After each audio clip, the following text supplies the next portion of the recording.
In section 4, we started the inspection of the vehicle and we got as far as the exhaust system. Today we are going to continue from chapter 2, or driving safely.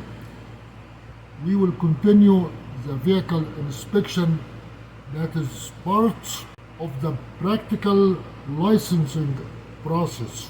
You first have to inspect the vehicle, the commercial vehicle, in front of the inspector. The inspector will have a list of items. He is not going to go through them because there are too many, but he will try to figure out if you understand the concept. The concept is that the coupling is a very serious thing. The tractor has to be coupled securely with the trailer through the fifth wheel, and the kingpin have to be locked. That is number one, most important. The electric and the air connection are very important. So depends on the company and the agency and the agent and the state. In some states, in some locations, they can go very quick. Of course, if you know somebody, if you are from Alabama or Texas, and the inspector knows you and your daddy, your family, or have any connection, you go very quick.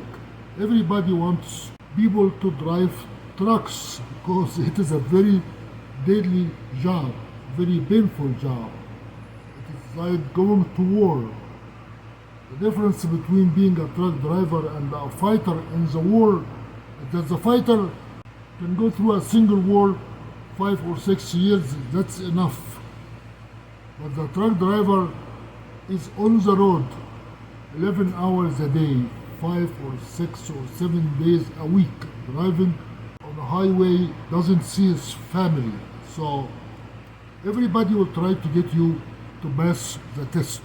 The emergency equipment, those are the equipments that the highway trooper will ask you when he stops you on the highway.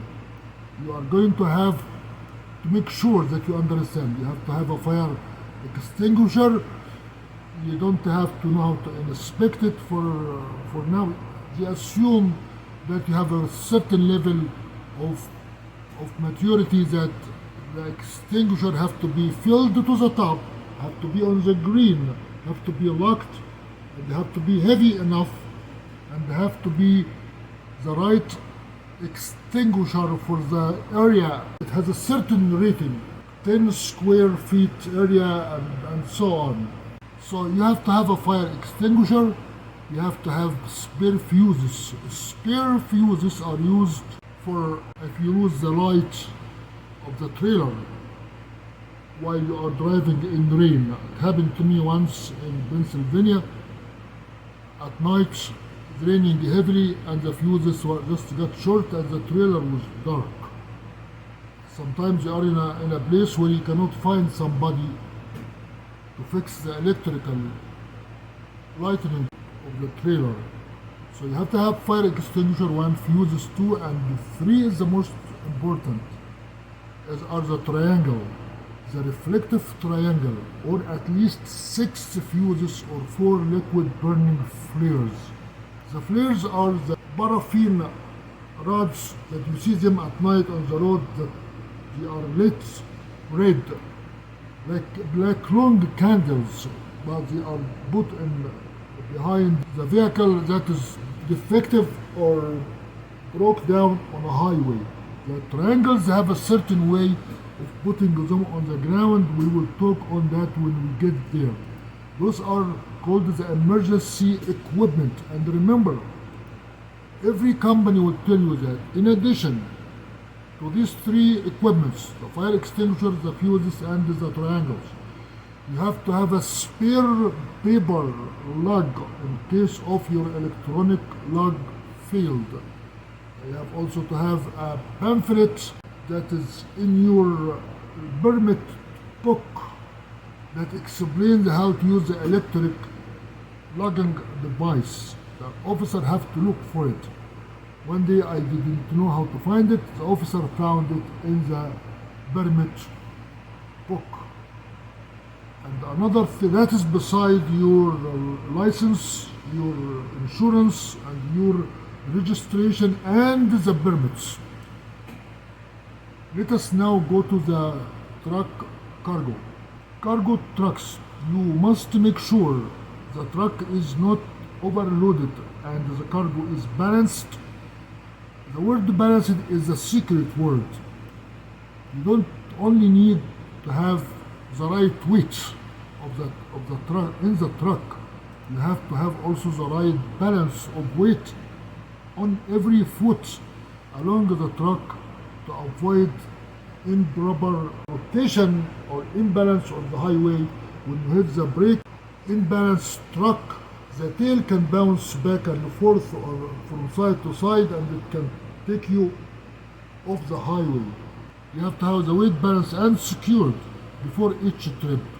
If the cargo contains hazardous material, you must inspect proper paper placarding. We will get that when we come to it.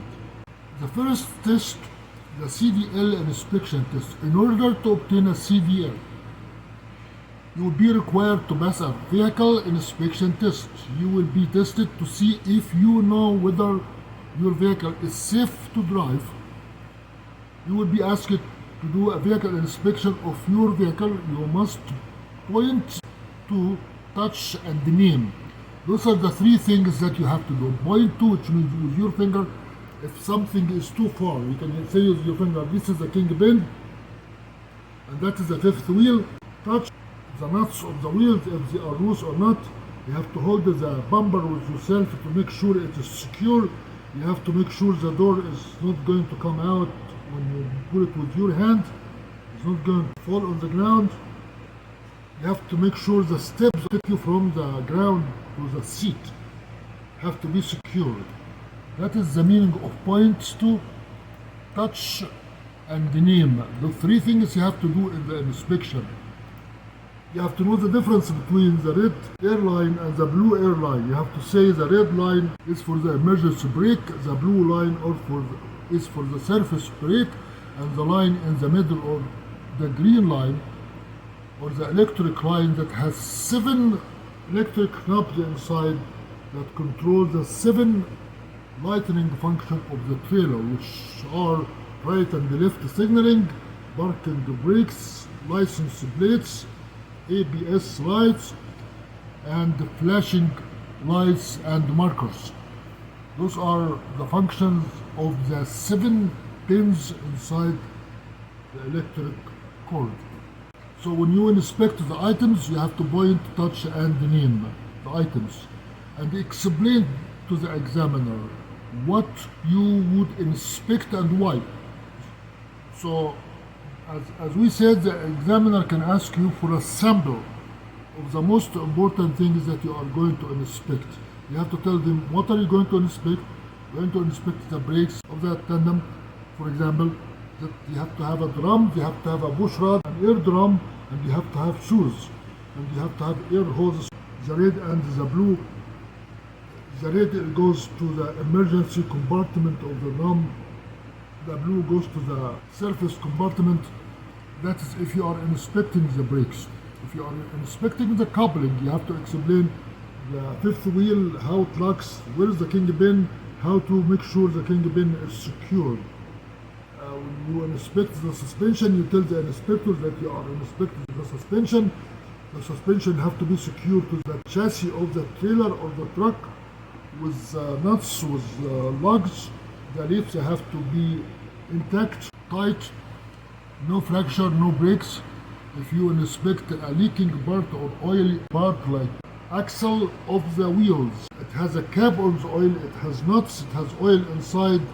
If it has leaks or cracks or loose nuts. The following 7-step inspection method should be used. Of course, if you ask a truck driver about the 7 inspection method, 7-step inspection method, nobody knows what you're talking about, because we inspect the trucks by common sense, not by number of steps. But let us now go through the steps just for the standardization of the process. And later on you are going to forget about the 7 steps, but you are going to do them exactly the way they are. You should do a vehicle inspection the same way each time, so you will learn all the steps and be less likely to forget something. Well, that is easy to say than to do. You cannot do everything the same way each time because you don't know how did you do it the last time. Or this time you might have more concern or a new concern than the last time. But that is the tradition of trying to make you stick to a method that is comprehensive. Approaching the vehicle is exactly like approaching something from a distance. You judge the general look, notice the condition, look for damage or vehicle leaning to one side, look under the vehicle for fresh oil, coolant, grease, or fuel tank, check the area around the vehicle for hazard of vehicle movement, people, other vehicle objects, low-hanging wires, lamps, yes. So when you approach the vehicle, that's before you start. You need to make sure you have a general look. Is the vehicle leveled on the ground? If there is something leaking, oil under the vehicle, water or anything that is spreading under the vehicle, fuel leak, or animals, cats, objects that can hit the vehicle when you move, any surroundings that can impede your movement or the vehicle movement. We call that the general look at the condition of the vehicle before you approach it. Let us now go to the vehicle inspection guide. Step 1. Review last vehicle inspection report. Every vehicle you have to have a book. The time you inspected before to see if the driver before you mentioned any defects. We call it vehicle inspection report. Drivers may have to make a vehicle inspection report in writing each day. The motor carrier must repair any item. Most motor carriers don't repair the items that you mentioned in the book. Some do, some don't. If you say, for example, the cigarette lighter is not working, don't expect that you are going to come in the morning and find out they fixed the cigarette lighter. Some company don't. And some company can take the truck to the shop, tell the cigarette lighter is not working. They can fix it in a few minutes, change the fuse. You must sign the report only if defects were noted and certified to be repaired or not needed to be repaired. That is about reviewing the report before you start your own report, because the other person before you might have reported the same thing, or you might have reported the same thing. Step number 2, check engine compartment, because the engine is what is going to move your truck. Before you check the signals, the tires, everything else, you need to make sure the engine is not going to fail on you. Check that the parking brakes are on. Of course, before you cannot open the engine compartment if your truck is not secure. First, you have to have the brakes on. You must have to raise the hood. Raising the hood is no fun. First, secure the vehicle by parking or choking the wheels. Number 2, you have to raise the hood. Sometimes the hood have a cone on each side, and on that cone there is grease. Sometimes you try to push the hood up, that grease have a surface tension, it prevents it from going up. You have to put both hands under from one side and both hands from the other side to lift the hood up. Tilt the cab. Tilt it, which means pull the hood. Secure loose things so they don't fall and break something or open the engine compartment door. That is depend on what kind of engine you have. Check the following. What do you check after you get the hood out? Of course, before you get the hood out, make sure if you have another person, that person is not going to get hit by the hood. First thing, under the hood, check the oil level. You pull the stick to make sure the oil is sufficient to keep the engine running. The coolant level in the radiator when it is cold. The coolant level in the radiator have a certain mark for max and minimum. When it is cold, you need to have above at least at the max. When it is hot, it have a certain cycle that can hard to judge. You have to make sure that the coolant is checked when the engine is off. Make sure you look at the hoses. When the engine is on and it is hot, the hoses will be tense because of the pressure of the steam inside. It will become hard when the engine is running, hard and hot. When the engine is off, it will become soft. Make sure you have no cracks or bulges in the hoses. Power steering fluid. The power steering fluid is a reservoir that has two hoses that goes into the power steering gear that's connected to the steering column. Make sure you have enough fluid there to make you able to steer the truck without struggling with the curves. The windshield washer fluid, that is very important when you have dust or rain or air or debris. You have to have sufficient windshield fluid. Battery fluid, sometimes it used to be that way. You check the level of acid or water inside the battery and make sure the battery are not dry. Today most of the battery are sealed, they cannot be opened, and you have warning on them, you cannot open them. The automatic transmission level, the belts are very important to make sure the belts are not going to crack on you. There is no excessive wear or excessive tightness, and you have a belt that goes around alternator, the water pump, and the air compressor. When the belts break, it's very disappointing because you never think the belt will break on you because you don't inspect it all the time. On the belt, how much give the belt should have when adjusted right? Which means when you push on it, is it going to give on you? The giving depends on the tensor. The belt goes this way and the tensor push it. The tightening of the belt is determined by the tensor. Leaks in the engine compartment like fuel, coolant, oil, power steering, hydraulic or battery fluid. Any leaks should alert you to some kind of problem somewhere, either a seal or a cap that is loose or something that needs to be taken to the shop. Cracked, worn electric wiring insulation. Electric wiring insulation is very seldom you have this problem, but if you have a problem like that, you might have to pay attention to it. Lower and secure hood.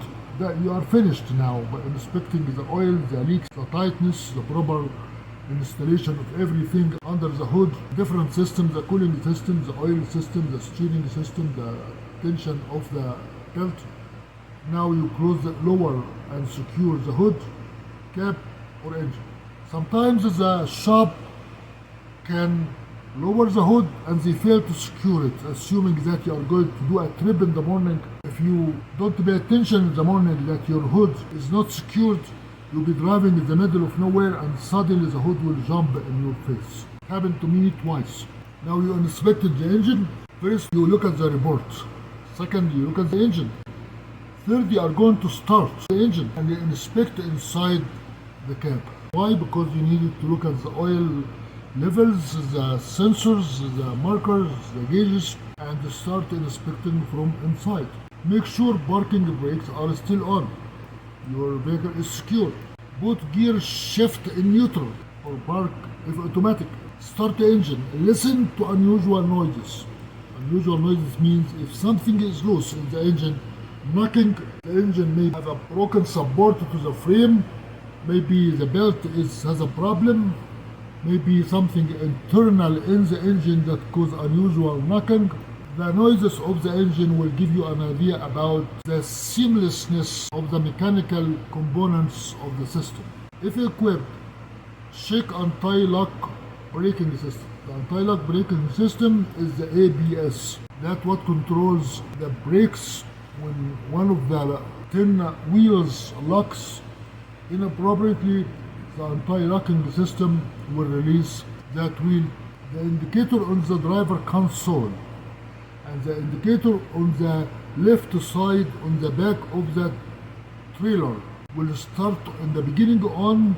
After a while it should go off. If it doesn't, it means you are going to have a problem with the ABS. Look at the gauges. The oil gauge should come up to normal within a second after engine is started. When the engine starts and running, you should have some kind of oil pressure. Air pressure, that is the most important part. That will tell you whether you can move the vehicle or not, whether you have enough air pressure to use the brakes, to release the emergency brakes or not. Pressure should build from 50 to 90 psi within 3 minutes. Build the air pressure to governor cut off before the pressure goes to 150 psi. The air compressor compresses the air by using the engine. The governor will release the air somewhere else so it doesn't build up and make any kind of explosion. So your pressure have to go from 120 to 140 and no more. You have to do that within 3 minutes. A meter or voltmeter. A meter is what tells you how many voltage you have on your battery. Battery, when the engine runs, should be over 14 volts. When the engine is not running and you just put the ignition key on but not running, the volt should be over 12 volts. Otherwise the truck will not start. You have to know how to use the console to click on the steering wheel, the plus or minus, until you can see the voltage on the digital screen. The voltmeter or the ammeter with a dial. You can look at how many voltage you have on the battery. Coolant temperature should begin gradually to rise. In winter, the temperature can stay cold for so long. And once the engine gets running normally, it can go up to 180 Fahrenheit and sometimes 200 in summer, but no more than 180. That is where the cooling system is designed to have a thermostat to regulate the temperature. Engine oil temperature should begin gradual rise to normal. Warning lights and buzzers. Oil, coolant, charging circuit warning, and anti-lock brake lights should go out right away. When you start the engine, all the lights will show on the screen, a lot of icons. As soon as the engine goes to normal, all the warning will go away. Something stays, that means you have a problem in that system. Check condition of controls. Check all of the following for looseness, ticking, damage, or improper setting. The steering wheel, to make sure the steering wheel doesn't play more than 2 inches. Make sure the clutch is not stuck to the floor or is very hard to press. The clutch have to be working. Most of modern trucks have no clutches. Make sure the accelerator is free to use, nothing is stuck under. You do not want to have a cap of a soft drink or a cup of coffee sticking under the accelerator, or something on the floor that fell from you, rolled under and got under the accelerator pedal. The brake controls, which is the blue and the red knobs. The foot brake, that is on the left side between the clutch and the accelerator. The trailer brake, sometimes you have that on the front of you, a handle called the trailer brake. The parking brakes today is the air brakes. Retarder, which we call it engine brake. Sometimes it is manual, the retarder manual, you push it with your hand, that's 1, 2, 3. Sometimes it is a knob, you press on it 1, 2, 3. That retards the engine when you are going downhill, or you wanted to slow the engine, the vehicle, without using the foot brakes. We call it the retarder, or the engine breaker, or the compression brake. It has few names. Transmission controls, that is the stick shift or the manual, and the digital numbers on the console that tells you which gear you are on. And another thing, on the 10th wheel you have a low gears and high gear knob. When you push it down, you can shift from 1 to 5. When you push it up, you can shift from 6 to 10. Interaxle differential lock, if has one. It is on the front panel where you lock the interaxle, which means you drive 2 axles instead of 1. In the same place, you can control the airbags up and dump air or inflate the airbags. Next to it, you have the 5th wheel control. Those 3 controls are on the panel in front of you, not on the ground, not on the side, not on the right in front of you. Above your right knee, at the level of the steering wheels, you have 3 knobs. For the interaxle differential, call it 4-wheel drive, for the 5th wheel, and for the airbag. And another knob for disconnecting the kingpin. Make sure the 2 horns are working, the city horn and the highway horn. Make sure the wiper, the windshield wiper have to be working, and you have to have enough fluid to spray. Highway trooper can put you out of service if the wiper doesn't work. Make sure that you check the lights in the front and the side and the back. You have 5 lights on the front. You have markers on the top, you have high beam, you have low beam, you have right and left, you have the flashing light. The headlights have to be working. We are now talking about the lights inside. The dimmer switch, something you push on or something you rotate to determine how much light you have inside your cabin. If your console is distracting you very bright or very dim, you have to learn how to adjust it. The turn signal, when you turn right or left, there is a certain rate of blinking. Click, click, click, click, different from click, click, click, click, click, click, click. If it clicks very fast, it means you have a problem with the circuit. A light is gone. A light bulb is gone. If it clicks normally right or left or flashing, you are in a good shape. The 4-way flasher, which we call it the emergency flashing, parking, clearance, identification, marker switches. The marker switch when you signal to the guy behind you to say thank you. The identification and the clearance, which are the marker, and the parking light is behind the trailer. The markers are very important at the top of the trailer and the back. Tractor and the trailer, you have inverted L-shaped reflector to identify the frames of the trailer from a distance. And the parking lights is the lights at the bottom at the level of the base of the trailer that shows whether you are stopped or running. The clearance light on the top that shows how high your tractor is or your equipments are. Check mirrors and windshield. Biggest mistake when you start driving and you did not inspect the mirrors, the truck is moving and you discover the mirrors are misaligned. You need to clean them, adjust them. You were able to do that before you started. So you need to check the mirrors and the windshield for cracks, dirt, stickers that are not supposed to be there, or any obstruction, and clean them and adjust them. For your sitting, for the time you are sitting, the way you move your seat, your steering column close to you, steering wheel, you have to adjust the mirrors for that arrangement of yours. Check emergency equipment.